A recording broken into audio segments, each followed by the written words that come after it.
जय हिंद दोस्तों। I think अपन ने 130 क्वेश्चन तक कर लिया था। ये आपका वर्ग 3 जो मध्य प्रदेश में आया हुआ है, इसके अलावा मैं बता दूं एमपी बिजली विभाग के लिए भी इक्वली इम्पोर्टेंस रखता है। जो आपका सामाजिक विज्ञान वाला पोर्शन जुड़ा हुआ है, उसमें अपन कर रहे हैं फ्रेंच रेवोल्यूशन, जो आपका हिस्ट्री वर्ल्ड हिस्ट्री का पार्ट जुड़ा हुआ है। इसमें फ्रेंच रेवोल्यूशन में 130 क्वेश्चन अपन कर चुके हैं। आगे बढ़ते हैं। इससे पहले अगर आपने 2 पार्ट नहीं देखे हैं तो उनको ज़रूर से देखिएगा, ठीक है। तो अगला क्वेश्चन है 131वें नंबर के क्वेश्चन शुरू करते हैं। फ्रांस में संवैधानिक राजतंत्र कब तक रहा? तो 1791 से 1792 तक रहा संवैधानिक राजतंत्र। अगला है संवैधानिक राजतंत्र। संवैधानिक भी था और राजतंत्र इसलिए था क्योंकि जब यहाँ पे आंदोलन वगैरह किया गया था ना, जो मैंने आपको बताया था बेस्टिल का किला जब ढाया गया था, तो जो लुई द 16 था, लुई द 16 कौन था मैं पिछले वीडियो में बता चुका हूँ, इसलिए आप ज़रूर उसको देखिएगा। तो जो लुई द 16 राजा था, उसको हटाया नहीं गया था, बस उसको बोला गया था कि तुम अब निरंकुश होकर अपने हिसाब से एक डिक्टेटर की तरह, एक तानाशाह की तरह काम नहीं करोगे, अब तुम संविधान से चलोगे। तो संविधान बनाया गया था, लेकिन राजतंत्र भी था, इसलिए इसको संवैधानिक राजतंत्र कहा गया। और 1791 से 1792 तक जो है ये रहा था। और इसी तरह आपको अच्छा कंटेंट देते रहेंगे। वीडियो को लाइक, चैनल को सब्सक्राइब जरूर कर लीजिएगा। अगला क्वेश्चन है, किस संविधान में समाजवाद का संकेत मिलता है? तो 1793 का जो संविधान है उसमें समाजवाद का संकेत मिलता है, याद रखिएगा। अगला है, फ्रांसीसी क्रांति से जन जागरूकता कैसे फैली? इसके आंसर से पहले मैं आपको बताना चाहूँगा, टेलीग्राम चैनल ज्वाइन कर लीजिएगा, वहाँ से ये पीडीएफ आपको मिल जाएगी जैसे ही ये सीरीज़ ख़त्म होगी। और अगर आपके पास ये पीडीएफ है तो ये इस लिंक पर टच करते ही आप चैनल पर पहुँच जाएंगे और उसको सब्सक्राइब कर लेंगे। तो आपका क्वेश्चन ये था, फ्रांसीसी क्रांति से जन जागरूकता कैसे फैली?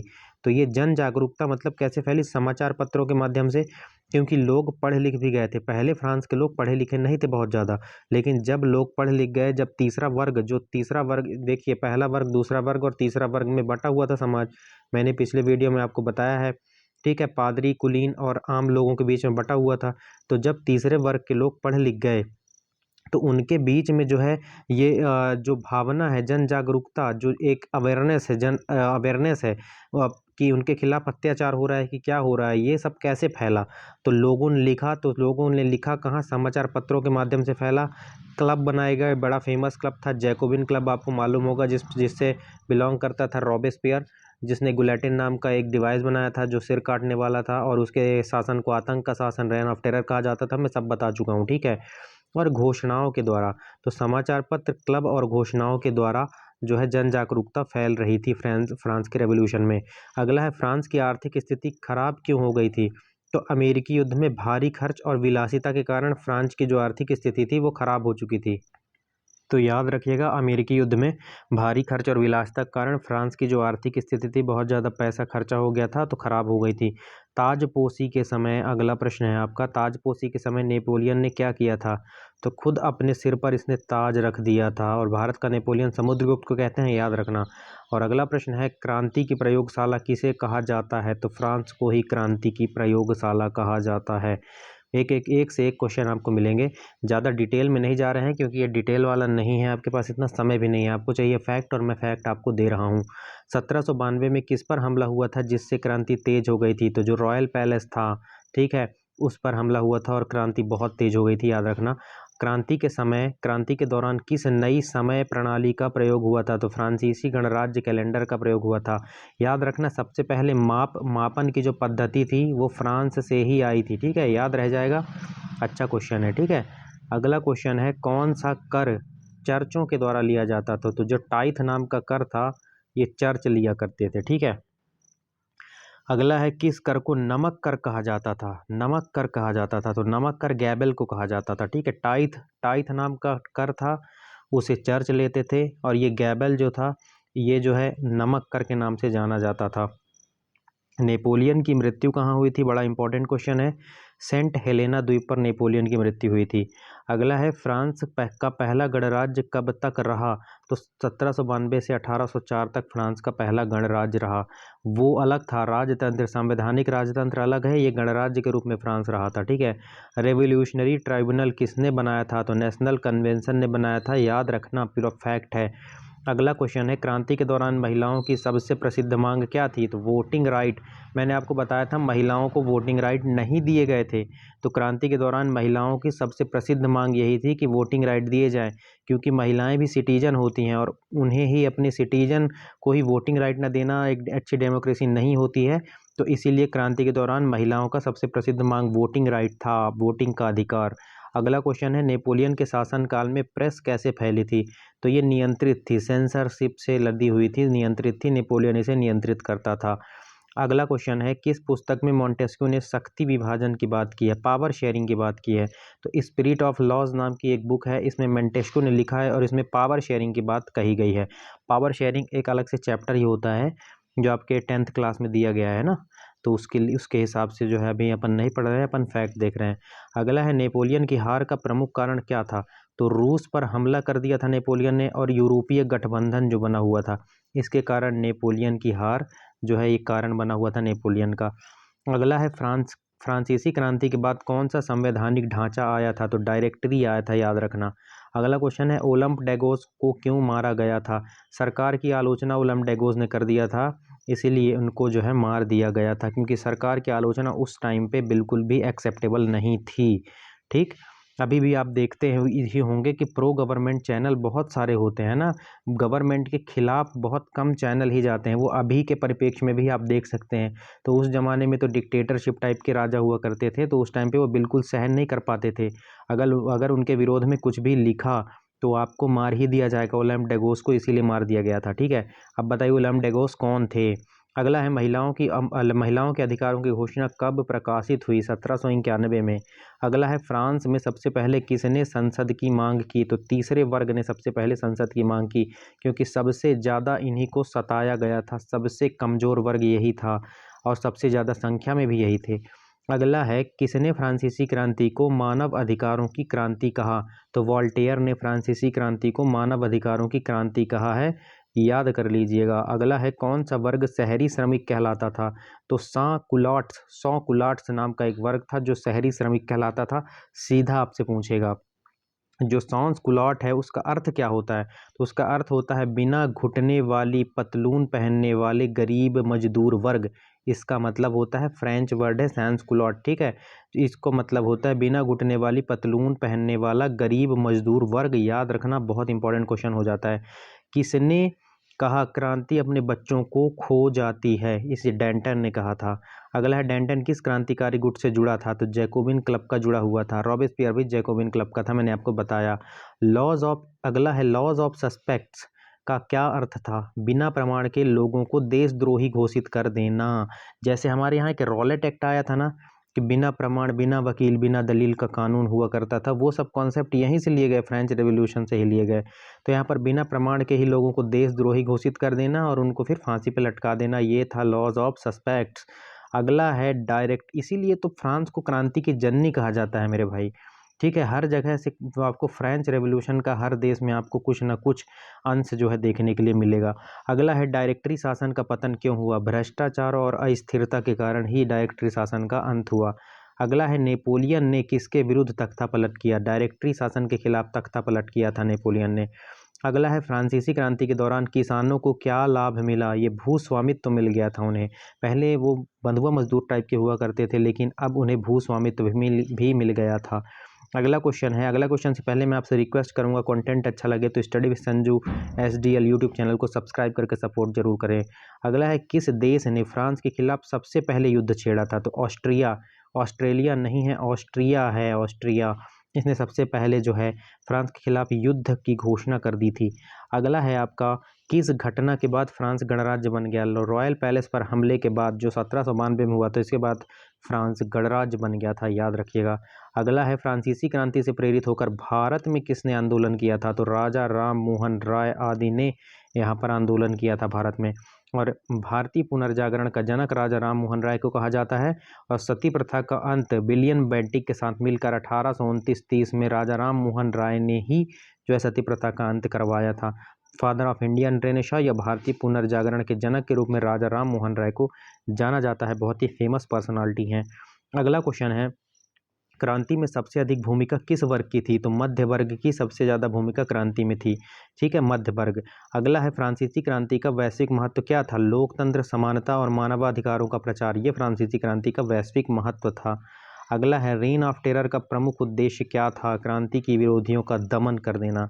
अगर आप सरकार के खिलाफ जाओगे तो आपको जो है सूली पर चढ़ा देंगे, मतलब एक गुलेटिन डिवाइस होती थी, उसमें सिर डालकर और सिर कलम कर दिया जाता था। अगला है ओलम डेगोस का मूल नाम क्या था? मैरी गॉस नाम था ओलम डेगोस का मूल नाम, याद रखना। अगला है रॉबेस्पियर की विचारधारा क्या थी? कठोर न्याय और जनहित। ठीक है, कठोर न्याय और जनहित, ये रॉबेस्पियर की क्या थी? विचारधारा थी। ये जरूर से आपको याद ही रखना है ये, ठीक है, क्योंकि यह अपने खिलाफ कुछ भी सुन नहीं पाता था। अगला क्वेश्चन है किस क्लब ने महिलाओं की भागीदारी पर रोक लगाई थी? तो जैकोबिन क्लब था, रॉबेस्पियर इसी से था। और 1789 की घटनाओं के बाद सबसे बड़ा सामाजिक परिवर्तन क्या हुआ? विशेषाधिकार समाप्त हो गए। किसी विशेष वर्ग को विशेषाधिकार दिए गए थे, उनको समाप्त कर दिया गया था। अगला क्वेश्चन है एक्टिव सिटीजन बनने के लिए कौन से मापदंड थे? पुरुष होना चाहिए, 25 वर्ष से ऊपर का होना चाहिए और करदाता होना चाहिए। एक्टिव सिटीजन मतलब होता था जो वोट दे सकता था, और वोट देने के लिए वो पुरुष होना चाहिए, महिला नहीं थी जिसके लिए अब जो है एलिजिबल, और 25 साल से ऊपर होना चाहिए और वो एक अच्छा खासा टैक्स सरकार को देता हो, तो ये जो है वोट देने के लायक थे। अब मान लीजिए पूरे देश में मान लीजिए 100% लोग रहते हैं, तो ऐसे जो बहुत अच्छा कर देते हैं वो 20% ही लोग होते होंगे, तो यही 20% लोग सरकार बना लेते थे या खुद ही सरकार में शामिल हो जाते थे। तो बड़ा घटिया सिस्टम था, लेकिन वो उस टाइम पे शुरू हुआ था ना, तो लोकतंत्र की नींव जो है यहीं से रखी गई थी। ठीक है, फिर धीरे धीरे उसमें सुधार होता गया। लुई जो 16 था, किस अपराध में फांसी दिया गया था? उसे देशद्रोह करार दिया गया था। किस घटना ने यूरोप की क्रांति से भयभीत कर दिया था? राजा की हत्या। ठीक है, याद रखना। अगला 1795 का संविधान किस प्रणाली पर आधारित था? तो शक्तियों के विभाजन, पावर शेयरिंग पर आधारित था।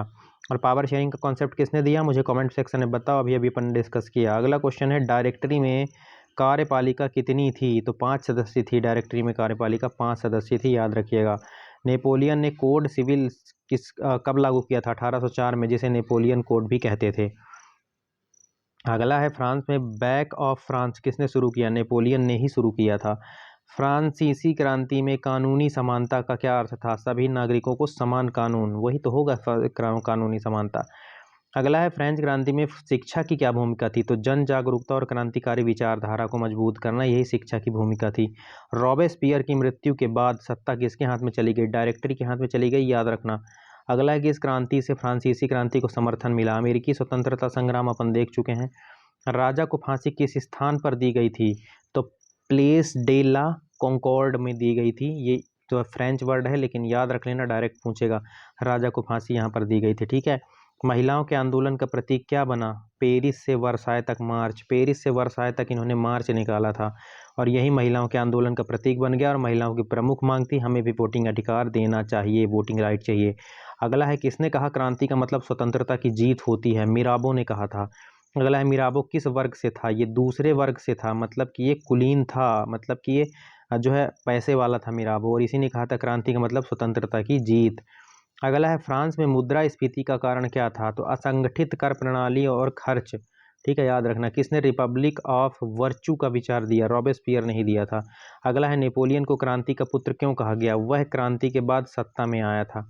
ठीक है, नेपोलियन को क्रांति का पुत्र क्यों कहा गया? ये क्वेश्चन अगर पूछता है, क्योंकि वह क्रांति के बाद ही सत्ता में आया था, इसलिए उसको क्रांति का पुत्र कहा गया था। कौन सा वर्ग सबसे पहले क्रांति के लिए संगठित हुआ था? तो तीसरा वर्ग, सबसे दबा कुचला वर्ग, मैंने कई बार बताया आपको।